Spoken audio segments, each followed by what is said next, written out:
Do you know how it feels to have something so minor, just a single insignificant slip of the tongue, burn your entire life to the ground?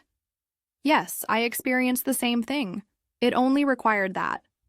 However, I suppose I should begin at the beginning, when I believed I had everything worked out, before things took a turn for the worse.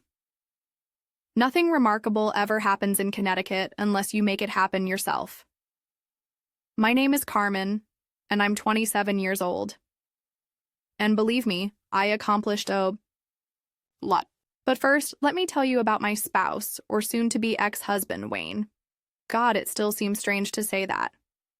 I was a personal trainer at Ultimate Fitness when we first met. I usually appreciate guys who spend more time flexing in the mirror than actually lifting weights. But he wasn't like that. Wayne was unique. Instead of trying to mansplain fitness to me as most guys do, he would come in early, perform his routine without flaunting it, and truly listen to my form corrections. During my group courses, I caught him observing me, but he wasn't creepy about it. After a morning session, he finally asked me out. He was sweaty and straightforward, with no games or pickup lines. Just, "Would you like to grab coffee sometime?" To be honest, it was refreshing. Wayne had real aspirations, was 32, and was already well established in his work as the manager of a chain of furniture stores. He was doing what he wanted to accomplish, not simply talking about it.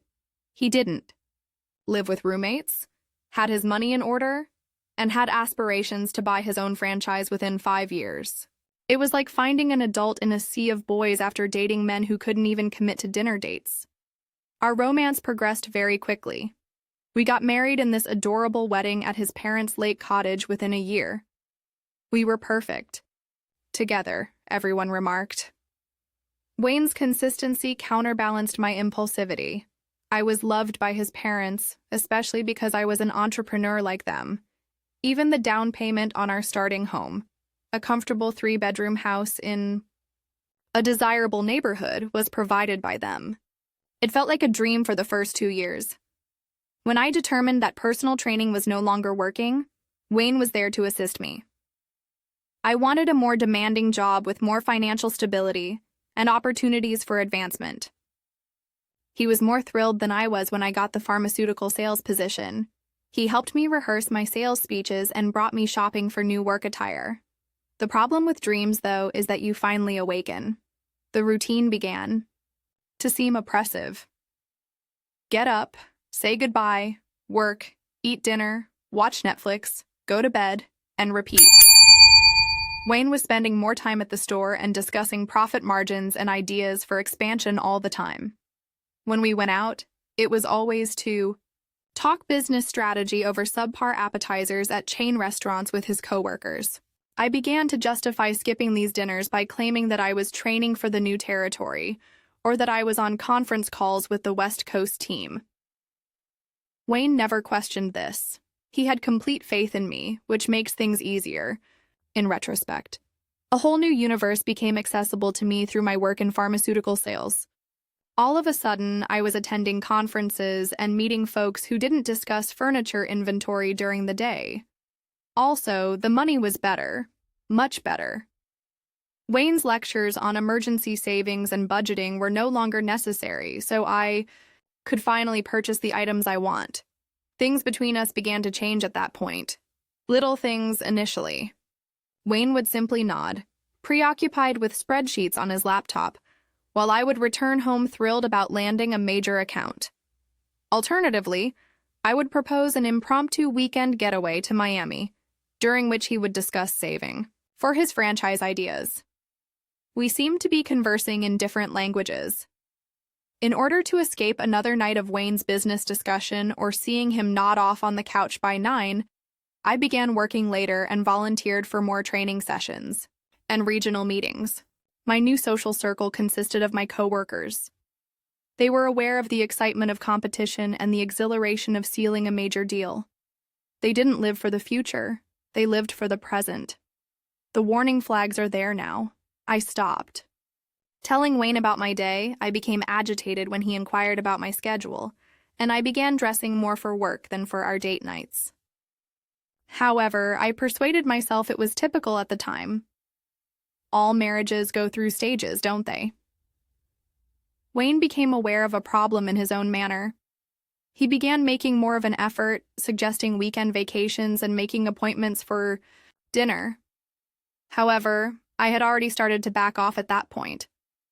Perhaps I wasn't giving him a fair shot, or perhaps his attempts felt like they were too little, too late. Even now, it's difficult to be honest about that element.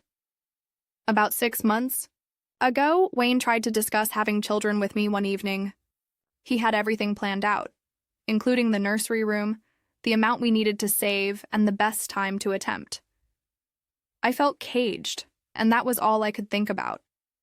I was afraid of becoming even more confined, of being a suburban mom with a vehicle and soccer sessions. I think I should have told him straight out that night that I was feeling agitated and dissatisfied. Perhaps things might have gone differently if I had. Instead, I grinned, said we'd discuss it later, and continued to immerse myself in my profession, where I met individuals who didn't have their entire lives planned out in Excel spreadsheets, where I felt appreciated for more than just being someone's wife, and where I got to know DeMarcus. But trust me, you'll want to hear every detail of how one name ruined all I thought I had, because that's where this narrative really starts to get dirty. DeMarcus, a regional sales manager who was transferred from our Chicago office, arrived at our quarterly sales meeting as if he owned the place. To be honest, as soon as he entered the room, the atmosphere changed. Bold, flamboyant, and self-assured in a way that demanded attention, he was everything Wayne wasn't. He was the type of guy who designer outfits that didn't come from Men's Warehouse's sale rack and that fit. I was taken aback when he touched my arm for the first time during a presentation. It was only a casual brush as he passed, yet it was persistent. I can't even recall how long it had been since Wayne had given me that kind of electric shock. DeMarcus held me aside after the meeting to talk about how I performed in my territory, but in reality, he wanted to talk about everything. These brief moments following meetings became our thing. He would straighten my name tag, wipe imaginary lint off my shoulder, or use his hand on my lower back to guide me through doorways, all of which were just excuses for touching me. I began organizing my wardrobe according to the days I knew I would see him, switching from my go-to business casual to heels and tight dresses that caused Wayne to twitch his brows. He said, "You're dressing up a lot lately," one morning when he was glued to his phone. "Just trying to look professional," I said, looking in the hallway mirror at my lipstick. He was offended, but I pretended not to notice. Some of us can't wear the same 3 suits in rotation. Wayne's chewing habits, his habit of leaving his socks on the bathroom floor, and his incessant chatter about the furniture company had all begun to annoy me lately. When I mentioned that I wanted more out of life than only working and saving for retirement, DeMarcus understood. He would tell me about his travels, the transactions he had closed, and the life he was creating instead of lecturing me about responsibilities. I should have realized in retrospect that he never really discussed his personal life, but I was too preoccupied with how he made me feel. Our text exchange began innocently enough, confirmations of meetings, questions about work. But suddenly, things changed. He would ask me what I was wearing to our next meeting, email me tunes that reminded him of me, and remark on how well I looked when I gave presentations. Every night, I began clearing out our chat history and saved his number under Denise from marketing. Wayne continued to work late into the night, concentrating on his franchise ambitions. On some nights, he wouldn't be home until after 9, so I would act like I was asleep to avoid having to talk about inventory management or budget predictions again. I blamed him for the growing gap between us. He was the one who, in my opinion, put his career ahead of our marriage. He was the one who had transformed into this furniture-obsessed stranger from the person who used to surprise me with weekend excursions. A team supper was the really pivotal moment. All night long, DeMarcus sat beneath the table with me, his thigh against mine. His fingertips would touch mine each time I went for my wine glass. There was an electric energy between us that no one else could witness, like a secret game. We were hosting clients from out of town, so I accepted his offer of a ride back to my hotel without hesitation. That night, we only talked and didn't actually do anything. He told me I deserved more excitement in my life after we spent hours discussing everything and nothing in his car. According to him, a lady with my level of energy shouldn't be bound to someone who can't equal it. My heart raced as he kissed me on the cheek, so close to my mouth, when he finally dropped me off. Wayne tried to be romantic by cooking dinner when I got home the following day, but all I could think about was DeMarcus's scent, the feel of his hand on my knee, and how alive he made me feel. I nodded as I typed messages to DeMarcus beneath the table while Wayne discussed his day and the status of the franchise agreement. The actual lies began at that point. Drinks with DeMarcus were a result of late client meetings. In his office, training sessions turned into hours spent sitting at his desk listening to him tell me everything I'd been itching to hear. I moved closer to the edge, pretending not to notice, and farther away from Wayne with each touch, look, and private moment. I was somewhat aware that what I was doing was wrong, but I had already changed the narrative of our marriage in my mind. I was the abandoned wife looking for comprehension. Wayne was the aloof workaholic who transformed. DeMarcus was my well-earned getaway. Admitting that I might have changed and desired a different life than the one I had chosen with Wayne was simpler than facing the reality. However, reality always finds a way to catch up with you, and mine was about to do so in the most spectacular way imaginable. Everything changed at the Boston meeting. DeMarcus made sure we were both allocated to the same training sessions and supper groups during our 3 days away from home, where I was living in a posh hotel with an expense account and no one watching me every step. I followed him up to his room on the second night after having too many beverages at the hotel bar. I would love to claim that I felt bad straight away, since that's how a decent person feels, isn't it? However, I didn't. I was alive. DeMarcus was perfectly aware of how to touch me, say the right thing, and let me forget about all that was waiting for me at home. I didn't care who saw that we hardly made it to our morning sessions. Wayne was waiting for me at home with flowers and takeout from my favorite Thai restaurant. He wanted to know everything about the conference and stated he missed me. I erased texts from DeMarcus beneath the table and fed him dull tales about drug presentations. Wayne tried to kiss me that night, but I told him I was too exhausted from the trip. This insane juggling performance took over the following few months. DeMarcus and I began going to hotels close to the office for extended lunches. I would spend hours in DeMarcus's place after telling Wayne that I had training sessions in the evening. The lies grew bolder and larger. I started keeping a change of clothes in my car and purchased a second phone. The excitement was only increased by the thrill of skulking around. DeMarcus had a knack for keeping me interested.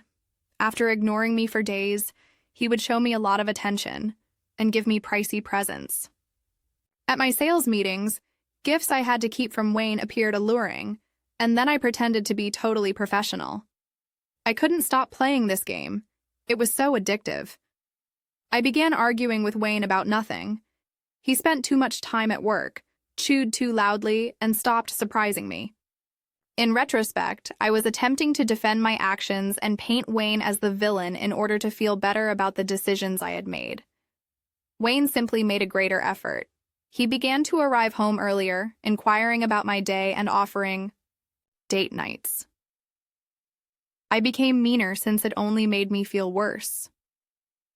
Then came that night, the night that shattered everything, that dumb night. Wayne had truly tried. He had purchased wine, prepared dinner, and even lit candles. He was being kind and considerate, everything I had been griping about. I followed him to our bedroom, whether because I felt guilty or because of the liquor. It was all okay until it wasn't. I moaned out DeMarcus's name rather than Wayne's in a single moment of weakness, failing to notice the barriers I had put up between my two lives. The ensuing hush was deafening. I froze, and Wayne froze. For a moment, the world appeared to cease spinning. "What did you just say?" Wayne's voice was so subdued and calm that I was more alarmed than if he had screamed. "Baby, no, I didn't." "You misheard?" I frantically tried to sit up, explain, lie, or do anything else to make the previous 30 seconds disappear. My stomach dropped when he pronounced the name, "Who is DeMarcus?" as if it were poison in his mouth. Wayne stood up and with robotic motions put his shirt back on. He had trembling hands. The lies sounded awkward and desperate. He's nobody. A colleague. You're imagining things." "A colleague?" Wayne asked with a false laugh. "I tried everything, including gaslighting, wrath, and tears. A colleague you think about while we're in bed together?" I informed him that he was simply uneasy, and that his excessive work was causing him to have mental issues. Wayne, however, was silent. He simply began dressing, moving slowly and deliberately as if he were submerged. When he reached for his keys, I inquired, "Where are you going?" He left without slamming the door. Even worse, he closed it cautiously and quietly like he always did. To think, don't wait up. I felt everything beginning to fall apart as I sat there in our house, in our bed, surrounded by the life we had created. I dialed DeMarcus right away, but he didn't answer. I messaged him about what had transpired a dozen times. The real worry began when he finally responded hours later with just 4 words: "Handle your own mess." I couldn't get Wayne to return my calls or texts.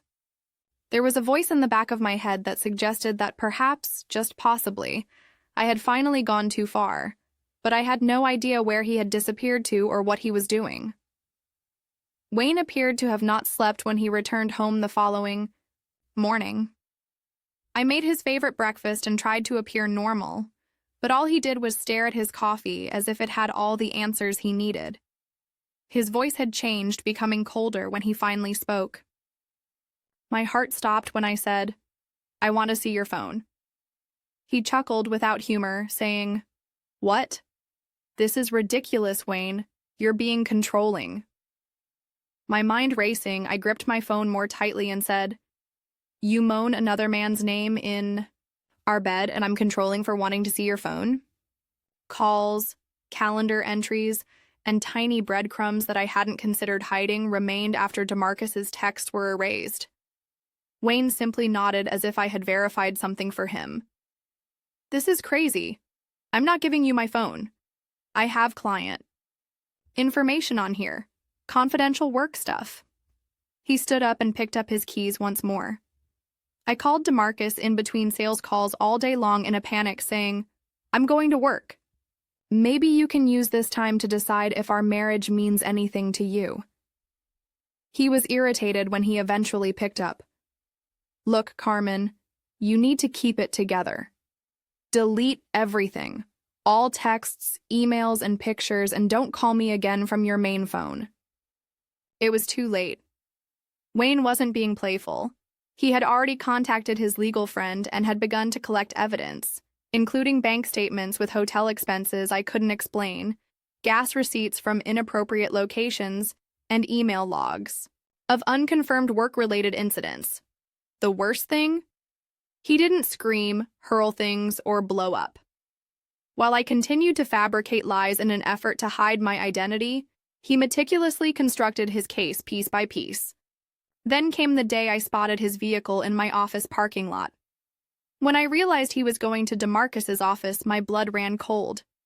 The elevator was too sluggish, so I took the stairs and rushed through the building, but it was too late. When I entered DeMarcus's office, I saw the most bizarre scenario of my life. Wayne standing there surrounded by pictures of DeMarcus with a beautiful woman, both of them grinning at the camera. Engagement and vacation images. DeMarcus appeared disinterested and leaned back in his chair as if it were a minor annoyance. Wayne flashed me a look that I will never forget. Disgust. Pure, unadulterated disgust, instead of rage or even contempt. "Look, man, it wasn't serious, just a bit of fun. Carmen knew I was engaged the whole time. She didn't care, so why should you? I opened my lips to defend myself, to explain, but what could I say? This is what you threw away our marriage for? A man who's been engaged this whole time? Who doesn't even try to deny it? That I persuaded myself it didn't matter that I was aware of the fiancé? That I didn't care who I damaged since I was so engrossed in the thrill? Wayne simply left after shaking his head. Everything quickly fell apart following DeMarcus's final statement. By the way, Carmen, I'm transferring to Arizona next month. My fiancé got a great job offer there. It's been fun, though. The office became aware of the altercation. When I requested to join them for lunch, people I used to enjoy lunch with suddenly had meetings. My sales figures began to... I tried everything to keep my marriage intact, including promises, tears, and even counseling. But it started to decline when doctors' offices inexplicably began favoring other representatives. Wayne, however, had changed. My spouse had vanished, to be replaced by a man who treated me as though I were a disappointing stranger. What's humorous to you? He added, I kept blaming myself, thinking I worked too much, wasn't romantic enough, and didn't give you enough attention. One evening as he was packing his clothes. However, was that not the case? As long as you got what you wanted, you didn't care who you wounded. The worst thing? He was correct. I kept telling myself that Wayne was the issue, that I should be given more excitement, and that I was being neglected. Ultimately, though, I was merely self-centered, and now when everything was collapsing, I was only responsible for it. 6 months have passed since then. Are you curious about the appearance of rock bottom? Imagine being 27 years old and sitting in your parents' guest bathroom, looking at 2 pink lines on a pregnancy test as you get divorce papers via email from your soon-to-be ex-husband's attorney. The day DeMarcus left for Arizona, he blocked my number. Last month, his fiancée shared pictures from their destination wedding at a posh resort in Cabo. Together, they look stunning. I'm in my childhood bedroom again, listening to my mother's barely disguised dismay each time she gives me ginger tea to help with my morning sickness. I contacted DeMarcus from various numbers, sent an email to his work address, and even messaged his fiancée in an attempt to get in touch with him regarding the baby. His lawyer only sent me a cease and desist letter. Mr. Spontaneous and exciting, it turns out, does not want his new wife to know that he left behind a pregnant ex-mistress. Through mutual friends, Wayne learned of the pregnancy. For the first time in months, he informed me over the phone. Maybe, I thought, but he was simply checking to make sure I wasn't claiming the infant as his own. His voice was cold as he added, I did the math. Good luck, Carmen. I'm done, and I mean that. Last week, the divorce was finalized. Fair enough. Wayne was given the house. His parents contributed to the down payment. My name has been removed from every account. The franchise for a furniture company he was aiming for? He was accepted. Right off the highway, there's a huge billboard with his picture on it that reads, New ownership, same great service. He's grinning in the picture, and he looks happier than I've seen him in a long time. I lost my sales position. Although it was ostensibly related to performance, try working as a pharmaceutical representative when every doctor's office in your territory has heard that you had an affair with the regional manager who got engaged and then left town. That drama is something no one wants to deal with. I can hear my parents fighting at night despite their best efforts to be encouraging. Dad believes I should start again by moving out of state. Because of the baby, my mother wants me close. Both of them are skirting the issue of their daughter becoming a single mother with a married baby daddy. The toughest part for someone else in Arizona isn't losing Wayne, the job, or even DeMarcus ignoring me. It's acknowledging that I did all of this to myself. Wayne loved me despite his flaws. He was creating a future for us, and I was destroying it for someone who only thought of me as a nice diversion. I discovered that Wayne is dating someone new last night on Facebook. She operates one of those adorable downtown bakeries that specializes in artisan breads and elegant wedding cakes. In the picture, they appeared content as he kissed her cheek in front of her store, while her flower-patterned apron was placed against his suit. The post was loved by all of our mutual friends, and several of them commented on how well they looked together. After that, I stopped using social media. Seeing everyone move on with their lives while mine remained stuck in the disaster I made was too much for me to handle. Now and again, the baby kicks, and every time it does, I reflect on how things ought to have been different. How this shouldn't have served as a reminder of my greatest life error, but rather as Wayne's intended and celebrated child. I was informed that Wayne intends to open 3 more franchise locations the following year. As it turns out, no one wants to hire a pregnant lady who was fired from her previous job due to performance difficulties, so I'm applying for jobs in the interim. I don't know how I'm going to handle the 4 months or so left before the baby is due. DeMarcus's wife, who still finds it strange to admit it, shares these idyllic pictures of their Arizona lifestyle, including their poolside home, matching Teslas, and weekend getaways to Sedona. I occasionally question whether she is aware of me or the baby. Most likely not. I suppose some secrets remain hidden. What's humorous, do you? Wayne used to seem dull to me because he was too preoccupied with money and stuff. Right now, I'd give anything to be boring and stable and to chat about inventory systems every night when I get home. Rather, I'm reading books about single parenting and attempting to figure out how to make ends meet on a receptionist's wage while living in a 1-bedroom apartment. Karma, so the saying goes, comes full circle. I simply didn't anticipate it returning with divorce papers and pregnancy clothing. My life was destroyed by my own decisions, but my marriage was destroyed by a single slip of the tongue. What's the worst? I'm still not convinced that I'm sorry for the proper reasons, so I can't even say that I've learned my lesson. Am I sad I was caught, or am I sorry for what I did? Is it regrettable that I harmed Wayne or that my life fell apart? I suppose I'll have plenty of time to work it out in the guest room at my parents' house as I grow a baby, and watch my ex-husband establish his business with his girlfriend, a baker, while his father is enjoying life in Arizona with his new bride. It turns out that excitement isn't as great as it seems.